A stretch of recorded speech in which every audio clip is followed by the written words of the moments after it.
congrès se continue. Sainte Thérèse, patronne des missions. Elle n'est pas très loin d'ici, à 98 km. Et là, ici, nous avons Jean-Luc Mouns, donc un père de famille de 7 enfants, membre de la communauté de l'Emmanuel, qui a œuvré pour l'Église dans beaucoup de lieux, en particulier à Rome, et qui a toujours eu Sainte Thérèse comme modèle de la mission. Donc, il va nous en parler avec tout son cœur. J'ai besoin... Ah non, j'ai ça. Hein. Alors, merci d'être là. Et c'est ma très grande joie de vous parler de ma grande amie. Je n'ai pas toujours connu Thérèse. J'ai rencontré Thérèse avant la naissance de notre 3e enfant, en lisant un livre sur sa vie que j'avais trouvé comme ça. Et j'ai tellement aimé le prénom de Thérèse, l'histoire de Thérèse, que j'ai dit à ma femme qui était enceinte, est-ce que tu accepterais que si c'est une fille, on l'appelle Thérèse? Elle m'a dit non, Thérèse, non, ça c'est pas top, quoi, c'est un peu vieux, hein, quand même. Et donc le soir même, on avait un prêtre de nos amis qui était invité à la maison, et je lui ai dit, tu sais Jean, je viens de lire la vie de Sainte Thérèse. Il avait des étoiles dans les yeux, il m'a dit, ça t'a plu? Je dis, oui. Et toute la soirée, il a raconté l'ouragan de gloire de Thérèse. Vous savez que Thérèse avait promis, je passerai mon ciel à faire du bien sur la terre. Et ça, c'est un livre tout nouveau qui vient de sortir aux éditions de l'Emmanuel, que j'ai lu avant de venir. J'avais les larmes aux yeux régulièrement, parce qu'en fait, ça fait partie de l'histoire de Thérèse, patronne des missions. Comment est-ce qu'une petite fille de 23 ans, excusez-moi, qui a vécu dans un trou du monde, hein, en Normandie, personne ne connaît la Normandie en Chine, excusez-moi. Oh, vous voyez que je fais ce qu'on appelle une captatio benevolentiae. Et donc, comment est-ce qu'elle a fait pour être connue dans le monde entier? Parce qu'avant d'être proclamée patronne des missions, il a fallu d'abord qu'on la connaisse. Eh bien, elle avait écrit ses manuscrits et elle avait promis de faire du bien sur la terre, et elle en a fait tellement qu'on a appelé ça un ouragan de gloire. Alors, notre prêtre à la maison a passé sa soirée à nous raconter des histoires, comment Thérèse avait agi. Et alors, quand il est parti, ma femme m'a regardé, elle m'a dit, elle est d'accord. Si c'est une fille, on va l'appeler Thérèse. Et devinez, c'est une fille, elle s'appelle Thérèse. Elle a trouvé que son prénom était un peu vieux. Mais pour la petite histoire, elle a 3 enfants, 3 filles. Et alors la dernière, elle l'a appelée Zélie. Alors donc, pour comprendre comment Thérèse est devenue patronne des missions, il faut d'abord comprendre comment elle est missionnaire. Et donc, elle a commencé sa vie missionnaire quand elle avait 13 ans. C'est quand même intéressant, hein? Moi, aujourd'hui, à part le fait que je vous parle, je rencontre tous les jeunes qui sont au congrès mission. Là, je viens de parler ce matin à ceux de 11 à 14 ans. Donc, il y avait parmi eux peut-être les futures Sainte Thérèse du XXIe siècle. Et Thérèse, donc, elle a fait sa conversion de la grâce de Noël. Et elle se retrouve elle va prier avec son missel. Et il y a une image qui dépasse. Elle tire sur l'image et c'est une crucifixion. Alors elle dit, « Je fus frappée par le sang qui tombait d'une de ses mains. J'éprouvais une grande peine en pensant que ce sang tombait à terre sans que personne ne s'empresse de le recueillir. Et je résolus, donc il avait 14 ans, hein, de me tenir en esprit au pied de la croix pour recevoir la divine rosée qui en découlait, comprenant qu'il me faudrait ensuite la verser sur les âmes. » Incroyable, hein? Alors, remarquez que tout part de l'amour de Thérèse pour le Christ. elle voit le Christ, elle se met à la place du Christ. Il souffre sur la croix, il verse son sang pour l'humanité, et il y a des gouttes qui tombent par terre et qui ne servent à rien. C'est incroyable quand même. Et alors, elle décide de s'en occuper. Et elle dit plus tard, « Je voulais donner à boire à mon bien-aimé, et je me sentais moi-même dévoré de la soif des âmes. » Est-ce que vous êtes dévoré de la soif des âmes?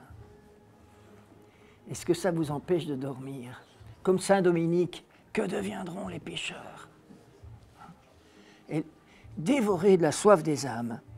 Et ce n'était pas encore celle des prêtres qui m'intéressait, parce qu'elle n'a pas encore compris que les prêtres ont aussi besoin de prière. Hein. C'était celle des grands pécheurs. Je brûlais du désir de les arracher aux flammes éternelles. Alors là, on est en plein 19e siècle, fin du 19e siècle, le langage. Hein. Alors, il va se passer un événement dans la vie de Thérèse qui va être comme une explosion pour toute sa vie spirituelle. Parce que, donc, elle est là, elle se dit, je dois verser le sang du Christ sur les pécheurs, et puis, peu de temps après, elle apprend qu'il y a un criminel qui s'appelle Henri Pranzini, qui a tué 2 femmes et une petite fille, simplement pour les voler. Hein.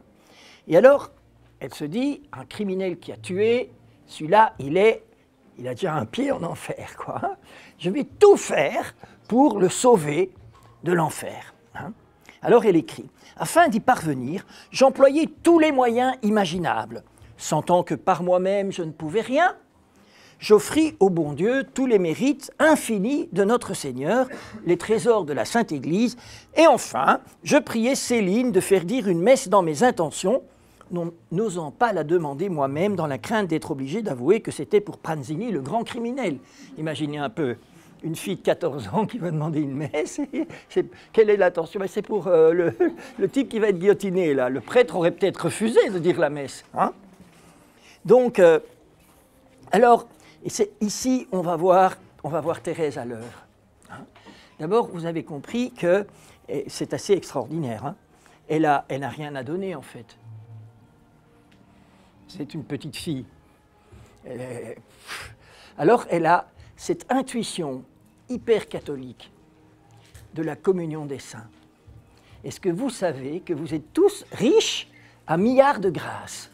Même plus que des milliards de grâces, vous êtes riches à grâces inépuisables, parce que vous êtes riches des mérites de Jésus-Christ. Et elle le sait. Et donc elle dit, moi j'ai rien, mais papa chéri, le bon Dieu, je t'offre les mérites de Jésus. Hein. Et alors, comment est-ce qu'elle va être guérie? Elle va savoir qu'elle est exaucée. Alors, écoutez, ça, c'est du Thérèse, mais totalement. Hein. Premièrement, je sentais au fond de moi la certitude que nos désirs, parce qu'elle a mis Céline dans le coup, hein, nos désirs seraient satisfaits. Donc, ok, c'est fait, quoi. Hein. C'est sûr, ça va avoir lieu. Mais, alors là, écoutez bien, hein, mais, afin de me donner du courage pour continuer à prier pour les pécheurs, donc je suis sûr, hein, je suis tout à fait sûr, je dis au bon Dieu que j'étais bien sûr qu'il pardonnerait au pauvre malheureux Pranzini, que je le croirais même s'il ne se confessait pas, ce qu'il n'a d'ailleurs pas fait, et ne donnait aucune marque de repentir, tant j'avais confiance en la miséricorde infinie de Jésus. Mais je lui demandais seulement un signe.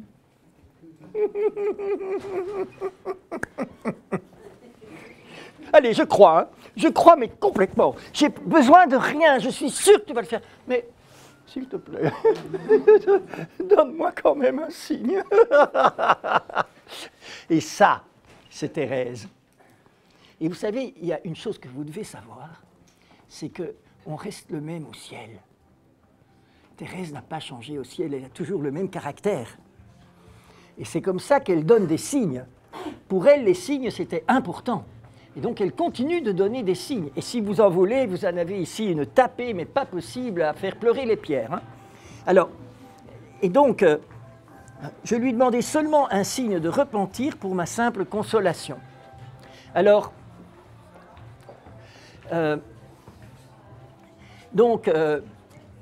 c'est intéressant parce qu'elle avait interdiction de lire le journal. Mais elle a quand même lu. Hein. le journal, à l'époque, c'était le journal La Croix. Et donc, elle a lu le journal La Croix pour savoir qu'est-ce qui était arrivé à Pranzini. Et donc, je vous rappelle qu'il a refusé de voir le prêtre, il a refusé de se confesser, etc. Et le jour où on l'a guillotiné, le prêtre était là avec un crucifix. Et il montait les marches de la guillotine. Quand il s'est arrêté, il a demandé le crucifix et il l'a embrassé 2 fois. Remarquez que quand vous mettez les lèvres sur les plaies du Christ sur le crucifix, en fait, vous buvez spirituellement, c'est comme si on buvait le sang du Christ, en fait. Et Thérèse l'a vécu comme ça, puisqu'elle voulait verser le sang du Christ sur les pécheurs, et voilà que son premier pécheur met ses lèvres sur les plaies du Christ, donc il reçoit le sang du Christ, vous voyez, c'est ça. Alors c'est ça qu'elle va dire. Donc elle voit le signe. J'avais obtenu le signe demandé, et ce signe était la reproduction fidèle de grâce que Jésus m'avait faite pour m'attirer à prier pour les pécheurs. N'était-ce pas devant les plaies de Jésus, en voyant couler le sang divin, que la soif des âmes était entrée dans mon cœur? Je voulais leur donner à boire ce sang immaculé qui devait les purifier de leurs souillures, et les lèvres de mon premier enfant. N'oubliez pas qu'elle a 14 ans, hein? Les lèvres de mon premier enfant allèrent se coller sur les plaies sacrées. Quelle réponse ineffablement douce! Ah, depuis cette grâce unique, mon désir de sauver les âmes grandit chaque jour. Vous voyez, j'ai les larmes aux yeux quand je lis ça.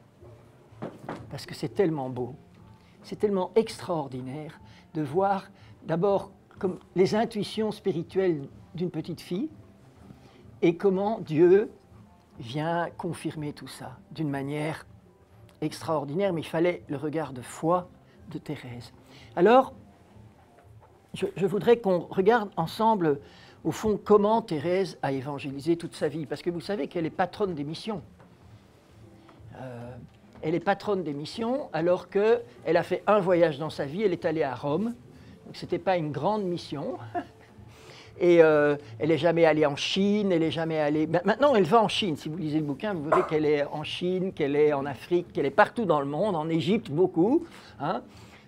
Mais voilà, elle est rentrée au Carmel à 15 ans. Franchement. Et elle est morte à 24 ans. Et elle est devenue patronne des missions. Alors, ça veut dire hein, que tous... on peut être missionnaire d'une manière incroyable. Il suffit de faire comme elle. Et c'est à votre portée. Hein, parce que n'oubliez pas que c'est une gamine. C'est pas, ce qu'elle a fait, ce n'est pas des trucs... Elle n'est pas montée sur l'Himalaya. Elle n'a pas cherché à des actes glorieux. Elle n'est pas morte martyre. Elle aurait voulu mourir martyre. Mais elle est morte martyre du goutte à goutte. Alors, voilà le secret de Thérèse. Premier, donc il va y avoir 4 points, puis je vais vous raconter des histoires après. 4 points qui sont le secret de Thérèse. Premièrement, le désir. Thérèse a de grands désirs. Elle veut être une grande sainte. Et remarquez que tous les saints ont eu ce désir, ce grand désir d'être saint. Qui veut être saint ici? Tout le monde, j'espère. Hein? Moi, je veux être un saint et un grand saint. Hein? Et c'est possible puisque Thérèse, une gamine, est devenue la plus grande sainte des temps modernes. Et comment est-ce qu'elle a fait? D'abord, elle avait un désir. Elle a compris que notre vocation est la sainteté et elle a compris aussi que tout commence par un grand désir. Alors écoutez comment elle écrit à sa sœur, Marie du Sacré-Cœur, qui est sa sœur qu'elle a beaucoup aimée puisqu'elle avait remplacé sa maman. Hein. J'ai la vocation d'être apôtre. Je voudrais parcourir la terre, prêcher ton nom et planter sur le sol infidèle ta croix glorieuse. Ta-da-da ! De nouveau le langage de l'époque. Mais, ô mon bien-aimé, une seule mission ne suffirait pas. je voudrais en même temps annoncer l'Évangile dans les 5 parties du monde et jusqu'aux îles les plus reculées. Je voudrais être missionnaire non seulement pendant quelques années, mais je voudrais l'avoir été depuis la création du monde et l'être jusqu'à la consommation des siècles. Ça, c'est du désir. Ça, c'est du désir. Et je vous invite à l'avoir, le même. Le même. Parce que, vous savez, Dieu a exaucé ses désirs. Elle a fait ça. On l'a vu dans tous les continents. Elle a évangélisé après sa mort dans tous les continents. Et quand on lui disait, mais enfin, ma sœur Thérèse, vous êtes en train de mourir, alors tous vos désirs, c'est loupé. Il dit, non, non, non, non. Non, non, non, non. Parce que si le Seigneur permet que je meure maintenant, c'est parce qu'après, il va réaliser mes désirs. Indéboulonnables. Elle avait des désirs extraordinaires. Et dans son acte d'offrande, elle dit, « Je suis donc certaine que vous exaucerez mes désirs. Je le sais, ô mon Dieu, plus vous voulez donner, plus vous faites désirer. Et je sens en mon cœur des désirs immenses. » Figurez-vous qu'un théologien est passé par là. Elle n'avait pas écrit ça. Elle avait écrit « Je sens en mon cœur des désirs infinis ». Et un théologien à qui on a soumis le texte avant qu'elle le dise, parce qu'elle a demandé la permission de pouvoir se consacrer à l'amour miséricordieux, le théologien a biffé, a dit « Enfin, on ne peut pas avoir des désirs infinis ». Et moi, vous savez, je suis mathématicien de formation et je vais vous prouver. Je vais vous prouver qu'on peut avoir des désirs infinis. L'amour de... Comment Jésus aime-t-il? Un peu, moyen, hein? À la folie, c'est même pas assez. À l'infini. Jésus est Dieu. Son amour est infini. OK. Eh bien, Jésus, qu'est-ce qu'il nous a dit? Aimez-vous les uns les autres comme... Est-ce que Jésus peut commander quelque chose d'impossible? Jésus nous a demandé d'aimer infiniment, puisque comme lui. Donc nous pouvons aimer infiniment, et en conséquence, on peut aussi avoir des désirs infinis. Moi, j'ai des désirs infinis. Et vous pouvez avoir des désirs infinis. Et parce que, et c'est écrit, hein, toute sa vie le vérifie. Hein. Je le sais, ô mon Dieu, plus vous voulez donner, plus vous faites désirer. Hein. Alors, c'est comme ça que la vocation de Thérèse ne s'arrête pas sur la terre et qu'elle a dit « Je passerai mon ciel à faire du bien sur la terre ». Et donc, voilà. Alors, ça, c'est le premier point. Deuxième point qui fait que Thérèse, dans la tactique missionnaire de Thérèse, c'est la prière. Thérèse a prié pour les pécheurs. Et puis, au Carmel, elle a compris qu'elle devait prier aussi pour les prêtres. Alors, elle écrit « Prier pour les âmes des pécheurs me ravissait. Mais prier pour les âmes des prêtres que je croyais plus pures que du cristal me semblait étonnant. Je compris ma vocation en Italie. Ce n'était pas aller chercher trop loin une si utile connaissance. » Qu'est-ce qui s'est passé en Italie?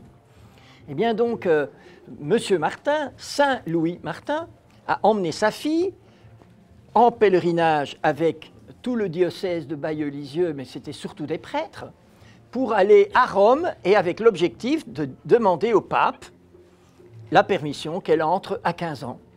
Alors, en fait, elle a vécu avec ce groupe de prêtres et, elle a vu qu'il n'y avait pas que des perfections.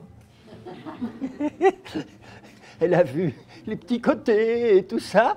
Elle qui croyait que les âmes des prêtres étaient pures comme du cristal, elle a compris qu'elle pouvait prier pour les prêtres.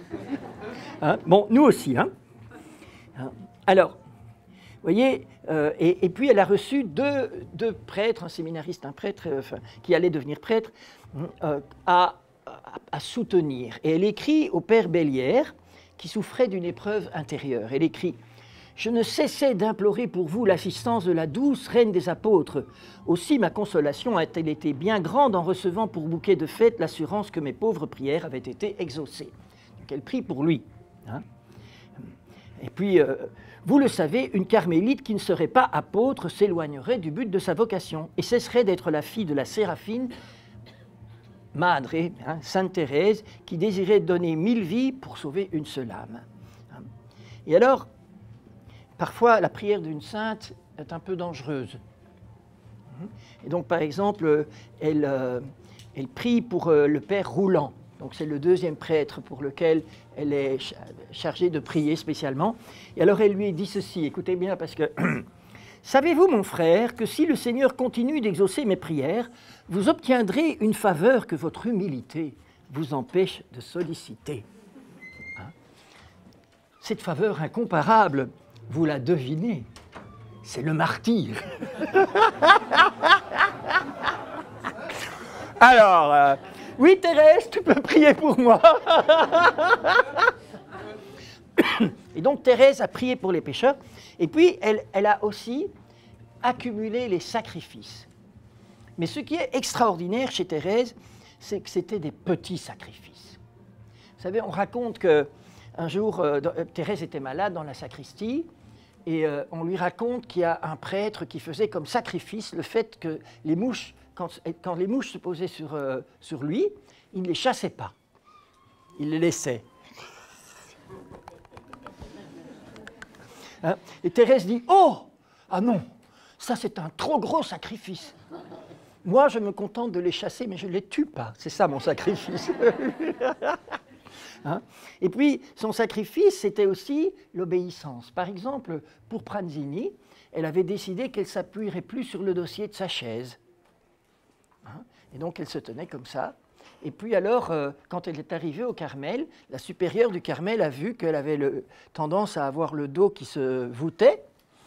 Et alors elle a dit « Ma sœur Thérèse, appuyez-vous sur le dossier de votre chaise. » Elle s'est appuyée. Elle a arrêté son sacrifice. Parce que c'était plus important d'obéir, ça c'est un sacrifice plus important que de faire sa propre volonté en disant « Non, non, je reste, je ne veux pas m'appuyer. Hein. » Voyez? Alors, elle dit, hein, elle écrit au père Roulant, « Je suis vraiment heureuse de travailler avec vous au salut des âmes. » Lui, il est missionnaire en Chine. Hein. « C'est dans ce but que je me suis faite carmélite. Ne pouvant être missionnaire d'action, j'ai voulu être par l'amour et la pénitence. » Ou bien toujours au même père. « Je voudrais même que mon frère soit toujours dans les consolations et moi dans les épreuves. » Mais c'est peut-être égoïste. Vous vous rendez compte? Alors, tous les bonheurs pour toi et les sacrifices pour moi. C'est ça. Hein? Alors, évidemment, mais non, puisque ma seule arme est l'amour et la souffrance, et que votre glaive est celui de la parole et des travaux apostoliques. Alors, vous voyez, quand elle marchait, elle était très très malade, elle n'a jamais eu d'analgésique. Hein? Donc, elle a souffert sa maladie totalement. Hein? Il n'y avait pas de morphine, il n'y avait rien. Hein? C'était aussi dans la théorie qu'une carmélite, elle doit souffrir tout, quoi. Hein? C'est pas n'importe quoi. Et donc, quand elle était très souffrante, on la voit marcher dans le cloître du couvent. On dit « Ma sœur Thérèse, mais venez à l'affirmation, mettez-vous dans votre lit, quoi. » Elle répond « Je marche pour un missionnaire. Hein. » Elle ramassait les épingles par amour. Une épingle, ça coûte quoi? Ça coûte quoi? Hein? Vous voyez, moi je suis devenu un très grand adepte des petits sacrifices. Et je vous raconte une histoire avec ma femme, parce que donc je fais plein de petits sacrifices que je peux. Hein. Nettoyer la toilette chaque fois qu'elle est sale, faire la vaisselle. Hein. Je suis de la vieille école. Hein. Mon papa ne faisait jamais la vaisselle, lui. Des petits trucs, hein, comme ça. Et un jour, ma femme me dit bah, « Jean-Luc, c'est scandaleux. Parce que toi, quand tu fais la vaisselle ou un truc comme ça, c'est un petit sacrifice. Et quand moi, je le fais, c'est normal. »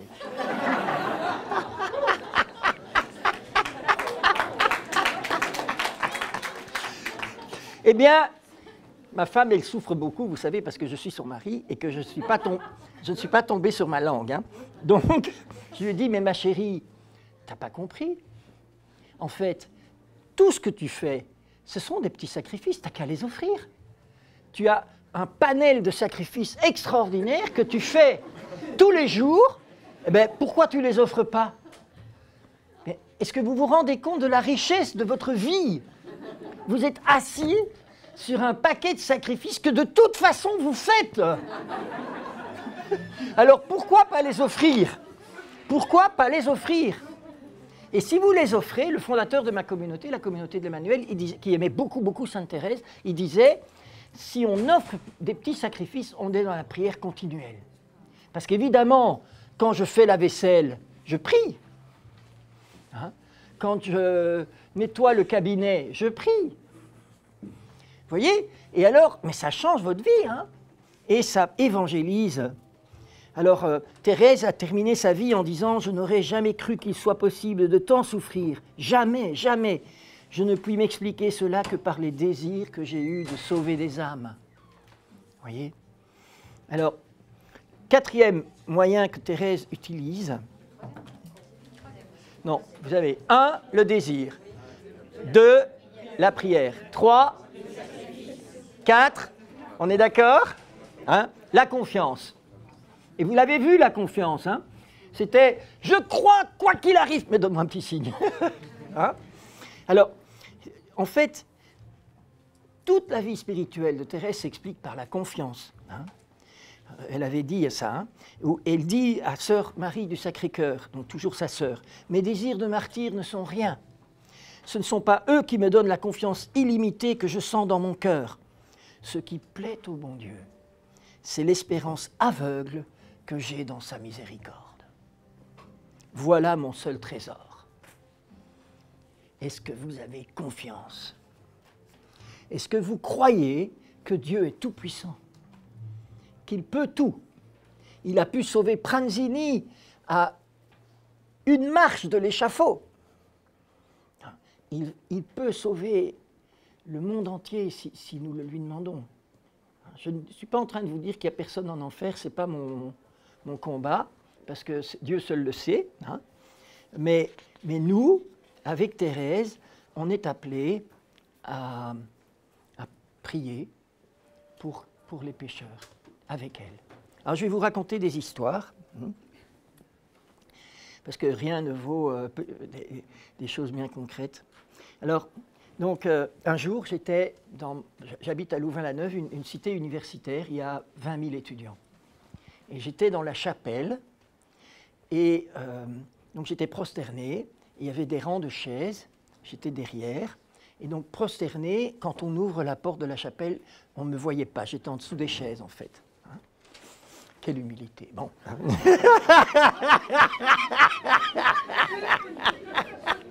C'est pour voir si vous suivez. Et donc, prosterné, j'entends une voix qui dit « Venez, il n'y a personne !» Et puis je continue à prier, le tabernacle est là, et puis j'entends de nouveau une parole qui dit « Mais ah non, ne lui faites pas ça, elle est trop belle !» Alors je me redresse, je suis à genoux sur mes talons. Donc, ma tête émerge des chaises. Et je vois 3 jeunes, 2 filles et un garçon, devant l'icône de la Vierge. Et la Vierge venait d'échapper à une dégradation. Et à ce moment-là, je reste sur mes... Et ces jeunes s'installent. Il y en a le garçon et la fille se mettent devant l'autel, et l'autre fille se met à la place du prêtre et elle me voit.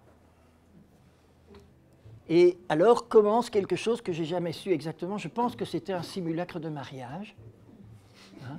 Et donc la fille qui joue le rôle du prêtre commence un signe de croix. Au nom du Père, du... Elle éclate de rire et moi je prie de toutes mes forces, Seigneur, mais qu'est-ce qu'il faut faire ici? Tu touches leur cœur, etc. Et à ce moment-là, l'autre fille, celle qui jouait le rôle de la mariée, éclate en sanglots.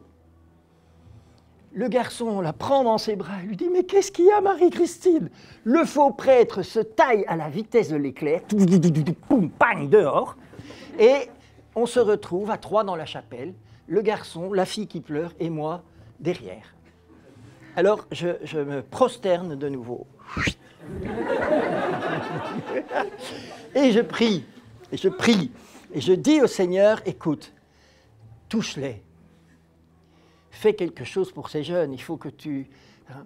Et je me souviens de ma très, très chère Thérèse, et je lui dis, écoute Seigneur, si tu écoutes ma prière, moi aussi je demande un petit signe. Hein. Il n'y a quand même pas de raison qu'il n'y ait que Thérèse. Hein. Et je lui dis, écoute, si tu veux bien, si tu écoutes ma prière, permets que, quand ils vont sortir, ils fassent une génuflexion. Il ne l'avait pas fait en entrant, hein, vu qu'il voulait dégrader l'icône de la Vierge Marie, non. Hein. Et donc, il reste là, j'entends les sanglots qui se calment, je prie, je prie, je prie. Et puis il se lève. Alors moi, je suis en dessous des chaises. Hein. Donc, je regarde la porte d'entrée en dessous des chaises, et il a fait sa génuflexion. Vous voyez, c'est des petites choses. Hein. Alors, j'ai été prof de religion en Belgique, j'étais prof de maths et j'avais aussi de la religion. Et donc, c'était une élève de 15 ans. Et donc, elle avait eu cours de religion avec moi et maths. C'est très pratique parce que si vous donnez religion et maths, vous êtes sûr qu'au cours de religion, personne ne parle. C'est peut-être pas le cas quand on n'a pas les maths comme... Et donc, je reçois les parents à la fin pour donner les bulletins, et j'ai la maman de cette fille qui vient et qui me dit « Ah, monsieur Moons, ma fille ne vous oubliera jamais. » Je me dis « Qu'est-ce que j'ai encore fait ?» Et je dis « Mais pourquoi ?» Et alors elle me raconte. Elle me dit « Écoutez, voilà ce qui nous est arrivé. Donc ma fille avait un examen de piano à l'académie, ce qu'on appelle chez vous d'un autre nom, mais c'est pas grave. Hein? Au conservatoire chez vous, hein? Oui. Et donc elle était morte de trouille. Elle était dans la file de ceux qui allaient présenter l'examen, et elle était tellement stressée, et à un certain moment, figurez-vous, elle s'est posé la question suivante, que dirait Monsieur Moons?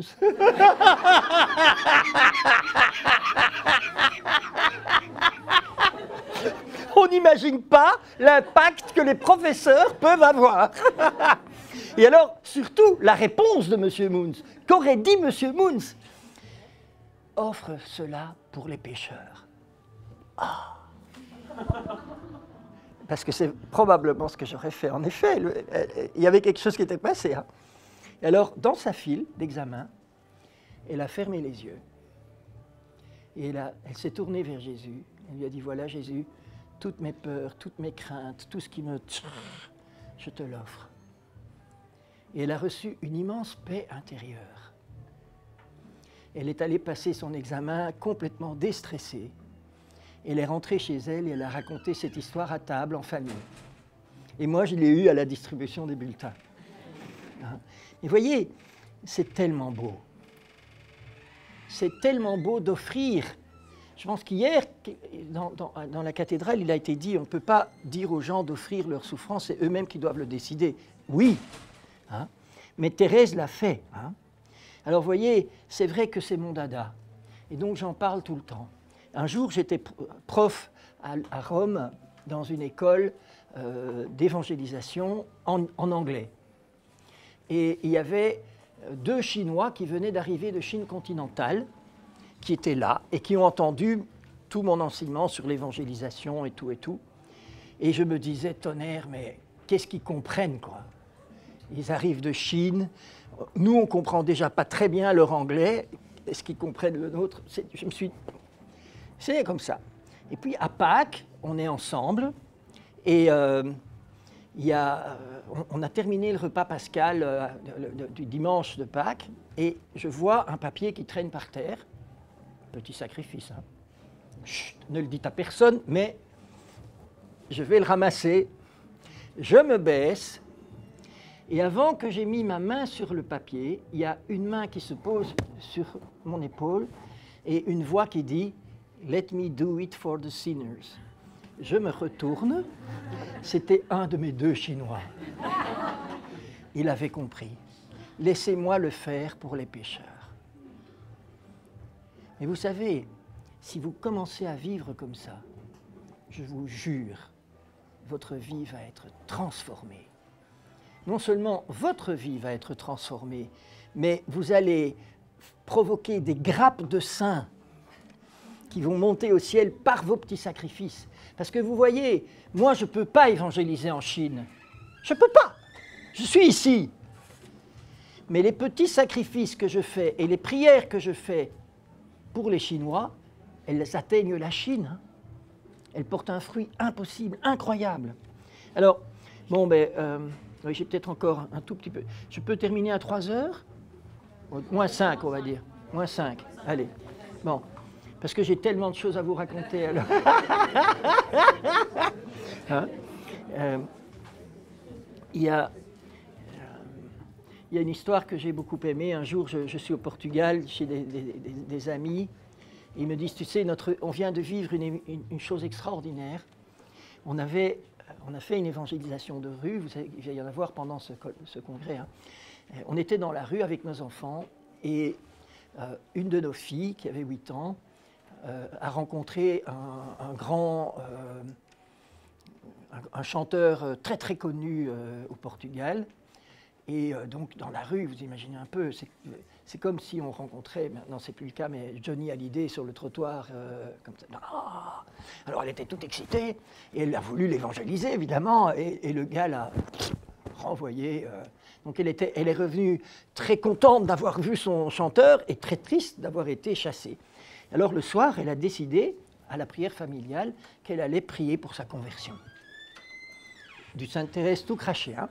Donc, elle prie. Alors, elle a prié un « Je vous salue Marie » pendant des années, tous les soirs. Ceux qui ont des enfants savent que si vous faites la prière de famille le soir, il y a des choses que les enfants n'oublient jamais.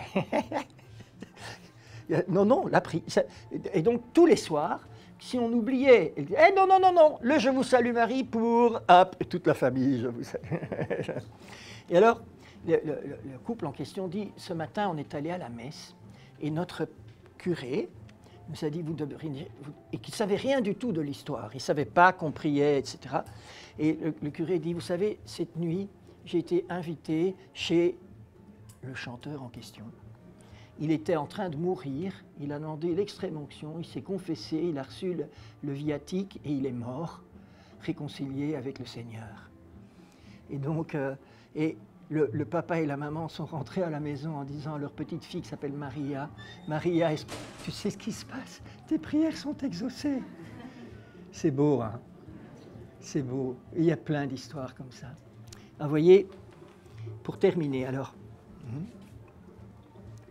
tout ça s'explique par une seule chose que Thérèse a très bien explicité, c'est l'amour. Vous savez que les 3 manuscrits de Sainte Thérèse finissent tous les 3 par le mot « amour ». C'est un hasard, mais un hasard voulu par Dieu, parce que vous savez que le hasard n'existe pas. En fait, tout ce que je vous ai dit, c'est vide s'il n'y a pas l'amour. Si vous ramassez votre petit papier en disant « Mon mari laisse toujours traîner des boîtes, je te l'offre, Jésus. » Ça ne va pas très bien marcher.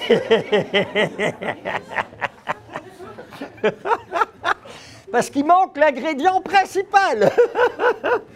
Il faut faire autrement. Il faut faire « Oh Jésus, quelle joie! Encore un papier que mon mari a laissé traîner. » Oh Seigneur, je l'aime, merci de me l'avoir donné. Merci de permettre que par ces infidélités, il me permette de faire des petits sacrifices par amour pour toi. C'est génial, je te l'offre. Hein? Alors vous reconnaissez Saint Paul, hein? Quand je livrerai mon corps aux flammes s'il me manque l'amour, ça ne sert à rien. Alors, il y a une histoire que je trouve extraordinaire de Thérèse. Parce que donc elle est animée de désirs immenses, infinis. Hein.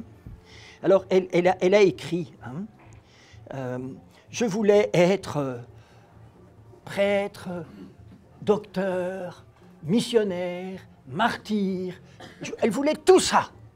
Alors elle prend sa Bible, Elle ouvre sa Bible et elle tombe sur quoi? Le chapitre 12 de la première lettre aux Corinthiens, et elle lit « Tous ne peuvent pas être prophètes, docteurs, martyrs, juste le contraire de ses désirs. » Moi, je vous confesse que si j'ouvrais la Bible et que je reçois une parole qui dit le contraire de ce que je pense, je me dis, Jésus, voilà, je devais me tromper et que tu me dis la vérité, et voilà. Thérèse, Tintin, hein, elle dit, cette parole-là, c'est pas pour moi.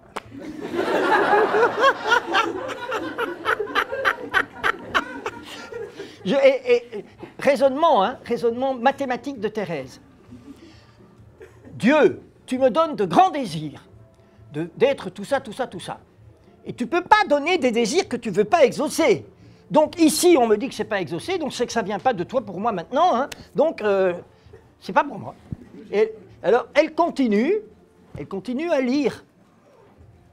Et vous savez qu'après le chapitre 12, il y a l'hymne à l'amour, qui était la lecture de mon mariage. Hein, et alors, elle écrit ceci. J'espère arriver à vous le dire sans pleurer.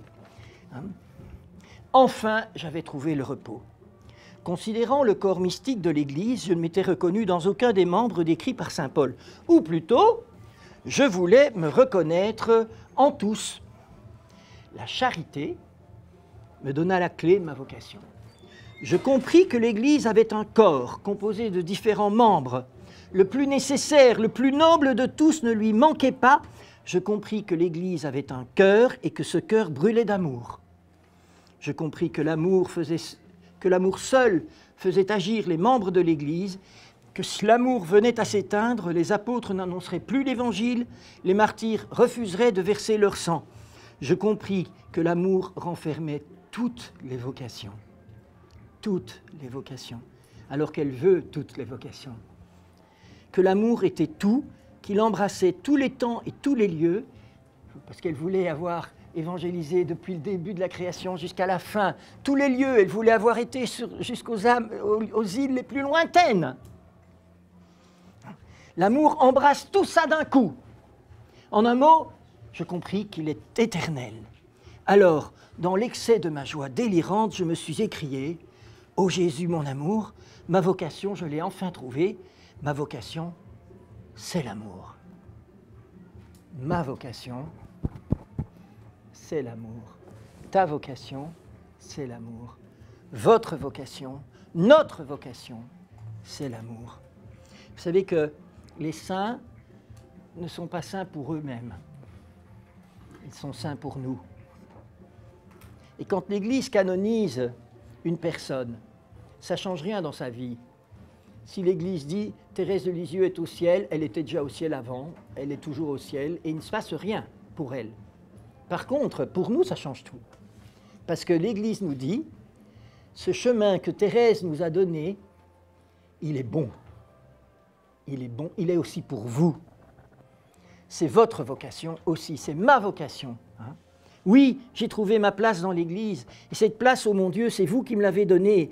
Dans le cœur de l'Église, ma mère, je serai l'amour, ainsi je serai tout, ainsi mon rêve sera réalisé. » Voilà. C'est ça notre vocation, c'est ça à quoi nous sommes appelés.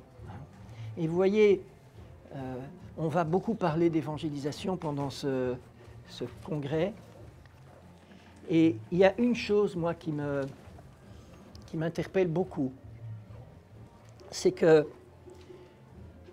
on peut se culpabiliser de ne pas évangéliser assez. Et on peut aussi se mettre sur les épaules des poids qu'on n'est pas capable de porter. Parce que c'est vrai que nous sommes appelés à évangéliser, mais comment est-ce que vous voulez évangéliser les Togolais alors que vous êtes ici à Rouen? Comment est-ce que vous pouvez évangéliser les Marocains qui sont dans l'Atlas en train de souffrir? Évidemment, vous pouvez y aller, mais si vous allez au Maroc, alors vous ne pourrez pas faire les Togolais. Hein? Mais oui, c'est comme ça. Vous voyez, en fait, dans notre corps, on est limité dans nos actions d'évangélisation. Et d'abord, la première chose que le Seigneur nous demande, c'est d'être témoin là où on vit. Hein. Mais en fait, Thérèse nous montre que par la prière et le sacrifice, par le désir et la confiance, et par l'amour, j'atteins tous les temps et tous les lieux. Tous les temps et tous les lieux. Vous savez que si vous priez maintenant pour votre arrière-arrière-arrière-grand-père qui est mort depuis je ne sais pas combien de temps, et que vous dites au Seigneur, j'espère qu'il est au ciel, s'il n'y est pas, prends-le, eh bien, cette prière a de l'effet. Parce que Dieu est hors du temps. Et donc il savait à la mort de votre arrière-arrière-arrière-grand-père que vous prieriez aujourd'hui pour lui. Voyez ? En fait, Thérèse nous ouvre des horizons infinis pour la mission. Et c'est ça que nous sommes appelés à faire, et c'est pour ça qu'elle est patronne des missions. Vous savez comment elle est devenue patronne des missions? Parce que j'ai encore 3 minutes. Ou bien je dois arrêter. Non, oui? Bon, allez, très bien. On dirait que c'est la fin. Allez, merci à vous.